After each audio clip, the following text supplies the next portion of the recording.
마태복음 25장을 함께 보는데 마태복음 25장은 별명이 있거든요. 재림장입니다. 재림장. 주님께서 다시 오셨을 때 어떤 일이 있을 것인가 하는 것인데 세 가지 비유가 있죠. 열처녀 비유, 달란트 비유, 그리고 오늘 우리가 볼 이 양과 염소의 비유입니다. 이 비유는 주님이 오셔서 그 신자의 행위대로 심판하실 것이라는 내용을 다루고 있습니다. 두 부류로 나눠지죠.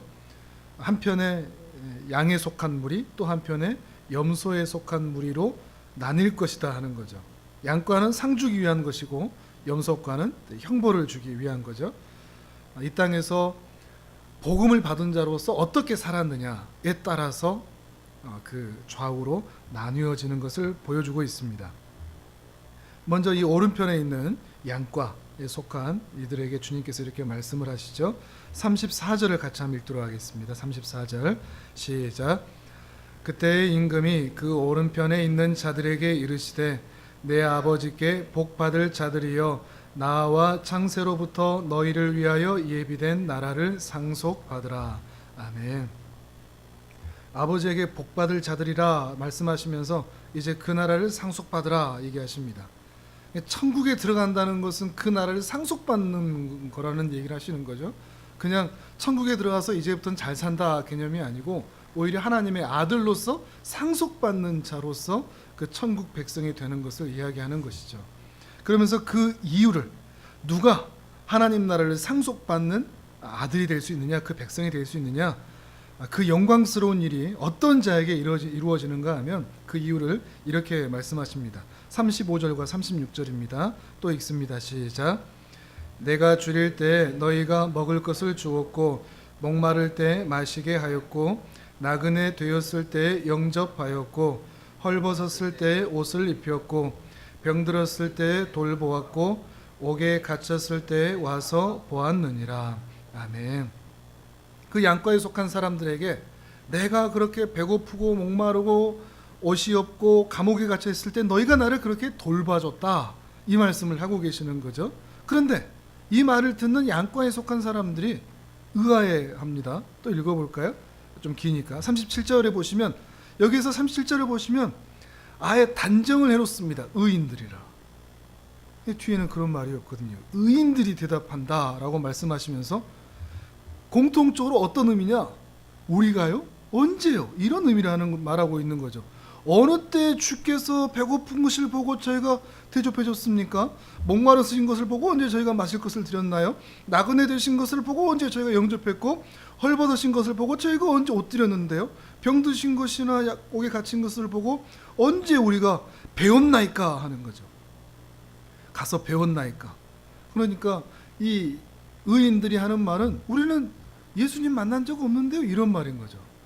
예수님이 언제 그렇게 우리 곁에 계셨습니까? 예수님 만난 적도 없고 영접한 적도 없는데 우리가 언제 예수님을 섬겼단 말입니까? 이렇게 얘기할 때 예수님이 이렇게 말씀하시죠. 40절 또 같이 읽습니다. 시작. 임금이 대답하여 이르시되 내가 진실로 너희에게 이르노니 너희가 여기 내 형제 중에 지극히 작은 자 하나에게 한 것이 곧 내게 한 것이니라 하시고. 아멘. 예수님의 말씀은 그거죠. 아니 나한테 말고 너희 주위에 있던 그 지극히 작은 자에게 한 그게 나한테 한 거야 라고 말씀을 하고 계시는 거죠. 지극히 작은 자에게 한 것은 마찬가지로 그 섬김도 지극히 작은 섬김입니다. 지극히 작은 자에게 한 지극히 작은 섬김인데 큰 자에게 한 큰 섬김이 아니고, 어쩌면 의인들도 뒤에 나와 있는 악인들도 큰 걸 생각하거든요. 우리가 언제 예수님을 이렇게 가거든요. 근데 예수님께서는 큰 걸 말씀하시는 게 아니고 작은 거, 지극히 작은 자에게 한, 아무도 알아봐 주지 않는 그 사람한테 섬긴 거는 섬김이 될 수 없는 그런 섬김을 한 그것을 주께서 기억하시고 바로 그 지극히 작은 그 섬김 때문에 네가 하나님 나라의 상속자가 된다라고 말씀을 하시는 거죠. 반대도 볼까요? 염소과에 속한 사람들입니다. 41절에서 43절을 또 읽습니다. 시작. 또 왼편에 있는 자들에게 이르시되 저주를 받은 자들아, 나를 떠나 마귀와 그 사자들을 위하여 예비된 영원한 불에 들어가라. 내가 줄일 때 너희가 먹을 것을 주지 아니하였고, 목마를 때 마시게 하지 아니하였고, 나그네 되었을 때 아니하였고, 헐벗었을 때 옷 입히지 아니하였고, 병들었을 때와 옥에 갇혔을 때 돌보지 아니하였느니라. 아멘. 예수님이 그러신 거죠. 너희들은 나한테 모른 척 하더라. 내가 그렇게 힘들었는데 너희들 못 본 채 하더라. 눈 하나 까딱하지 않더라. 이렇게 말씀하신 거죠. 왼편에 있는 자들은 뭐라 그러겠습니까? 44절도 그러죠. 44절에 이렇게 얘기합니다. 주여, 우리가 어느 때 주께서, 그렇죠? 주께서 줄이신 것이나 목마르신 것이나, 사람들은 안중에 없는 겁니다. 주님만 바라보는 거죠. 자기에게 영향력을 미칠 수 있는 큰 자들만 보고 있었다는 것이죠. 그리고 우리가 주님을 뵌 적이 없는데, 주님을 뵀다면 우리가 그렇게 했을 텐데, 작은 자들은 그렇게 안 할 테지만 주님에게는 우리가 그렇게 했을 텐데, 주님이 언제 우리에게 나타나기는 하셨습니까? 저희에게 그런 기회를 주셨습니까? 이렇게 얘기하는 거죠. 그때 예수님께서 또 이렇게 말씀하십니다. 45절 46절입니다. 시작. 이에 임금이 대답하여 이르시되, 내가 진실로 너희에게 이르노니 이 지극히 작은 자 하나에게 하지 아니한 것이 곧 내게 하지 아니하는 것이니라 하시니, 그들은 영벌에 의인들은 영생에 들어가리라 하시니라. 아멘. 여기서도 마찬가지죠. 아니, 나 말고 이 지극히 작은 자에게 하지 않은 게 내게 하지 않은 거야 라고 말씀하시면서, 그 작은 섬김을 하지 않은 것 때문에 이들은 영벌에, 그리고 그 작은 섬김을 한 것 때문에 이들은 영생에 들어가리라 말씀을 해 주시는 것이죠. 나중에 이런 일들이 있을 것이라 말씀하시는 것입니다. 그런데 한편으로는 또 오해가 되는 부분도 있죠. 분명히 천국은, 하나님의 나라는 하나님의 은혜로 들어가는 건데, 오늘 본문에서 보면 행위를 따라서 들어가는 것처럼 또 오해되는 본문이 있지 않습니까? 오늘 본문은 그렇죠. 그렇게 살아내는, 뭔가 행위가 있는, 그렇게 섬겨내야 되는, 그래야만 천국에 들어가는. 그런데 성경은 늘 그날의 본문 이것만 가지고 전체를 해석하면 안 됩니다. 언제나 성경 전체에서 그 본문을 해석할 수 있어야 됩니다. 오늘 본문 같은 경우는 행위를 따라서 구원을 얻는 것처럼 얘기를 하지만, 또 많은 본문에서는 하나님의 은혜로 말미암아 구원을 얻는다고 하지 않습니까? 대표적으로 에베소 2장 말씀에 보면 너희는 그 은혜에 의하여 믿음으로 말미암아 구원을 얻는다고 그러죠. 은혜에 의하여, 그 은혜로 말미암아 믿음을 가진 자들이 구원을 얻는다고 분명히 말하죠. 어떻게 보면 이 두 가지가 충돌될 수 있지만 이 두 가지를 같이 보는 거죠. 오늘 본문도 그러한 의미 가운데서 보는 겁니다. 곧 어떻게 볼 수 있느냐? 하나님의 은혜로 구원받은 자들은 그들의 삶에서 이렇게 살 수밖에 없다 하는 거죠. 이렇게 연결이 되는 거죠. 충돌되는 본문이 아니라. 예를 들어서 우리가 주일에 종교적인 행위를 한다고 해서 그것이 꼭 참된 그리스도인의 모습은 아니다라는 말씀을 드리죠. 그렇다고 해서 오늘 본문과도 이것도 대치되지 않습니까?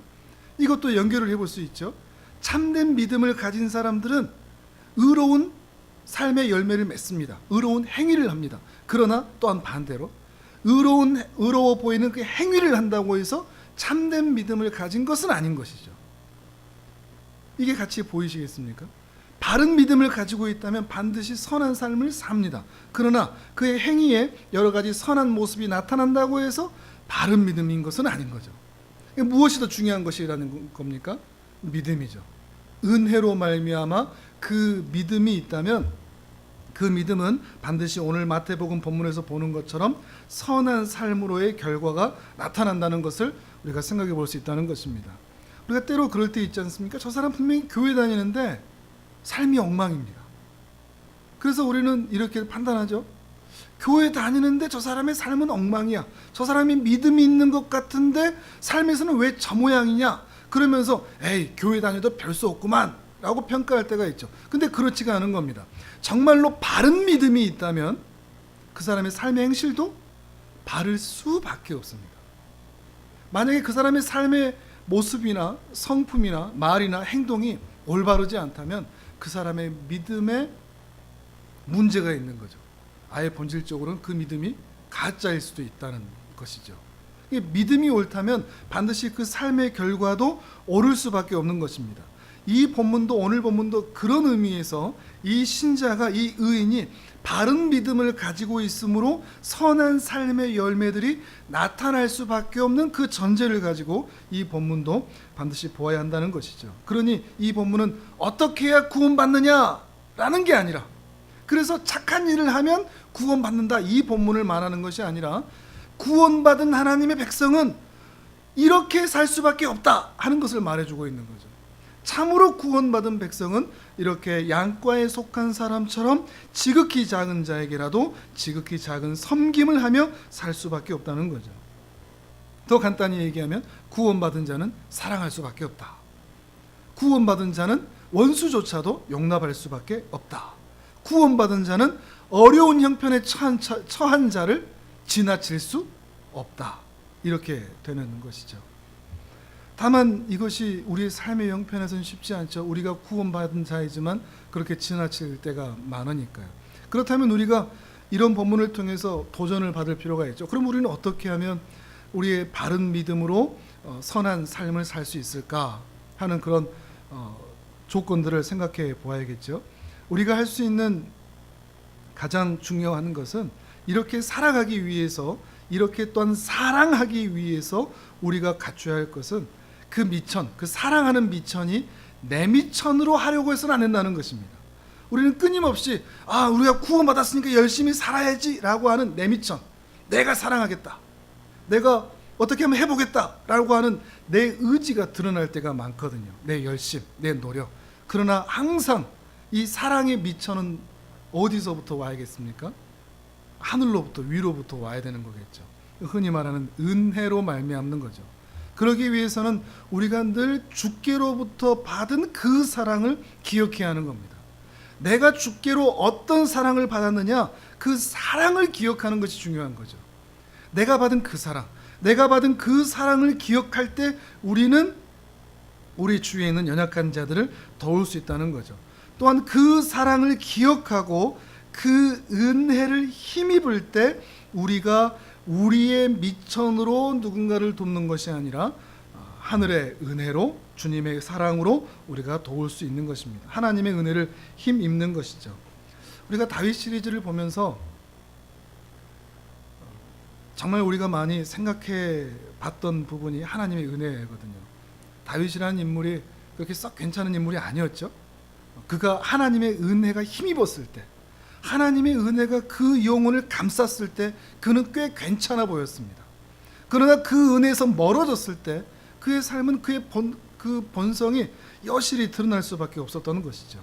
우리 역시도 마찬가지입니다. 하나님의 은혜를 힘입는가, 그리고 그 사랑을 기억하여 하나님의 사랑을 힘입는가, 그리고 그렇게 힘입었을 때 우리가 드디어 주님이 주시는 그 미천으로 우리 주위에 있는 연약한 자들을 섬길 수 있다 하는 것입니다. 저수지의 물이 그렇게 차오를 때, 하나님의 은혜로 차오를 때 우리 주위에 있는 사람들에게 그 은혜를 흘려보낼 수 있는 것처럼 말이죠. 그럴 때 우리는 이런 섬김을 할 수 있다는 것입니다. 또한 우리가 계속 말씀드리지만 이 섬김이 지극히 작은 섬김이다 하는 것을 생각해 봤으면 좋겠습니다. 우리가 아프리카의 모든 그 기아 아이들을 다 할 필요가 없거든요. 할 수도 없고요. 근데 우리는 부담을 갖습니다. 한 번, 작은 한 번으로 생각하는 게 아니고 내가 그렇게 할 수 있을까? 뭔가 좀 큰 이벤트를 생각할 때가 참 많은 것이죠. 근데 우리가 할 수 있는 아주 작은 일, 그러니까 이 양과에 속한 사람도 기억을 못한 거거든요. 사실 안 한 게 아니고 이 양과에 있는 사람도 기억을 못할 정도로 아주 작은 거, 그 작은 자에게 한 그 작은 섬김, 근데 이거를 주님이 기억해 주시는 거죠. 우리 때로 그럴 때 있지 않습니까? 누군가 그렇게 말했을 때 내가 그렇게 해줬었어? 이런 생각이 들 정도로 아주 작은 섬김들, 곧 일상에서 내가 만나는 사람들에게 하는 나의 모습, 그 일상의 모습에서 그 신자가 구원받은 신자인지 아닌지가 드러난다는 것이죠. 신자의 믿음은 예배당에서 드러나지 않습니다. 신자의 믿음은 예배당에서는 다 좋아 보이죠. 근데 그들의 일상에서의 삶이죠. 그들 가까이에 있는, 그들의 민낯을 보여주는 가족, 동료, 이웃, 그들에게 비추어지는 바로 그 모습, 그리고 그들과의 일상에서 어떤 작은 섬김들을 하고 있는가 하는 거죠. 지극히 작은 자에게 한 지극히 작은 섬김. 힘들어 보이는 사람에게 그냥 웃어주는 것, 토닥여주는 것, 기억도 못하는 거죠. 근데 모르는 일입니다. 그렇게 힘들었던 사람이 그 토닥여준 것 때문에 힘을 냈을지도 모르는 일이죠. 실제로 그런 이야기도 또 많이 듣기도 하고요. 그냥 커피 한 잔, 문자 한 통, 이렇게 힘들어하는 사람들에게 선교적인 마인드가 있어야 섬길 수 있는 게 아니라는 거죠. 선교사처럼 어떤 마인드를 가지고 내가 이걸 짊어지리라, 이런 게 있어야 꼭 누군가를 위로할 수 있는 것이 결코 아니라는 것입니다. 작은 섬김이라는 것이죠. 마더 테레사 수녀가 한 말이 참 오래 기억에 남습니다. 나는 한 번에 한 사람만 안을 수 있을 뿐입니다. 맞는 말이지 않습니까? 우리가 한 품에 품어봐야 몇 사람을 품을 수 있겠습니까? 근데 우리는 너무 부담을 갖는 거죠. 우리가 너무 많이 해야 되나? 우리 교회 주위에도 또 만나는 목사님들 가운데서도 정말 대단한 사역들을 하시는 분들 참 많거든요. 부럽습니다. 야, 저 사람들은 강원도에 이렇게 불났다 그러면 또 쫓아가고, 또 어디 지진 났다 그러면 가고, 또 어디 가면 또 가고 하는 모습들을 보면 야, 참 대단하다 하는데, 저는 근데 그런 거 이렇게 부럽지는 않습니다. 그냥 내가 할 줄 아는 거 그냥 한 가지만 하면 되는 거죠. 우리한테는 하늘 창고 사역이 있고, 그냥 그거에 최선을 다해서 주께 주신 것에 크게 하면 최대한 섬기면 되는 것이죠. 더 큰 것 부러워할 필요도 없고, 더 성공할 필요도 없고, 더 나아질 필요도 없습니다. 그저 주께서 주는 대로 그냥 이 좁은 가슴에 한 사람만 끌어안을 수 있다면, 그리고 그들을 위로할 수 있다면 그걸로 충분한 거죠. 왜요? 주님이 충분하다 그러셨으니까. 내가 만족하는 게 아니고 주님이 그것으로 충분하다고 말씀해 주셨으니까요. 근데 그래도 어렵다 그러면 한 가지 더 좋은 팁이 한 가지 있습니다. 우리 40절을 다시 한번 읽어볼까요? 40절 시작. 임금이 대답하여 이르시되 내가 진실로 너희에게 이르노니 너희가 여기 내 형제 중에 지극히 작은 자 하나에게 한 것이 곧 내게 한 것이니라 하시고. 아멘. 그 사람이 너무 초라해 보이고, 또는 부족해 보이고, 열악해 보이고, 그냥 내 눈에도 안 차고, 또 하고 싶지도 않고, 이런 마음이 들 때 오늘 본문의 말씀처럼 예수님이다 라고 생각하는 겁니다. 지극히 작은 자 하나가 예수님이라고 그랬으니까, 내게 한 것이다 그랬으니까, 에휴, 예수님에게 한다. 그 사람 눈 안 보고, 얼굴 안 쳐다보고, 상황 생각하지 않고 예수님이다 라고 생각하고 그냥 베푸는 것이죠. 아, 나 주님께 하는 거다, 이런 마음으로 하는 것이죠. 지극히 작은 자를 섬기는 것이 주님께 하는 것이기 때문에 그렇습니다. 그 작은 자가 예수님인 거죠.